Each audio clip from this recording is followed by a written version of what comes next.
Hey friend, do you ever find yourself reacting in ways that just surprise you? Kind of like, why is this situation hitting me so hard? Like, why am I responding the ways that are maybe out of character for me? Something is off. Well, let me explain that. When we have difficult experiences in life, those memories store in our nervous system at the age, as a snapshot of us at the age that we are when they occur. And so if we're 5 when we have that experience, then the memory of that is stored at the vantage point of a 5-year-old. If we're 12, then it's stored as a 12. 20, it's stored as the age of 20. And so however old we are today, when life bumps into those wounds that were stored at a given point in time in our life, we tend to feel and think and react in the same way that we did at that age.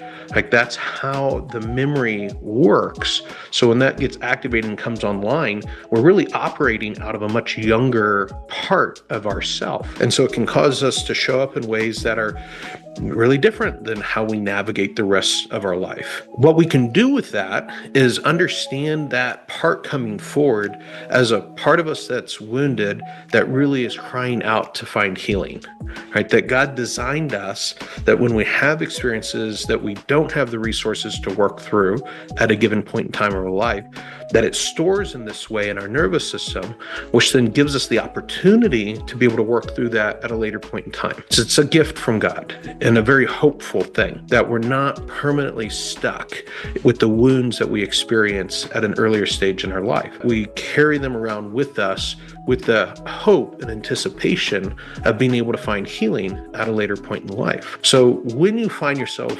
reacting in a big way, I invite you to be curious about what part of you might be getting activated and what that part of you might need in order to heal. Because as you heal, these parts integrate into who you are, they mature, they grow up, and no longer affect you in ways that are not so helpful, but instead actually have joy and peace and wisdom that come from their healing, that empower your life to abundant living. That is that true happiness that Jesus designed you for. So be curious, get to know the parts of yourself that have been carried around with you for a long time, and figure out what it is that they need in order to heal. And know that Cassie and I are cheering you on as you mature into true happiness.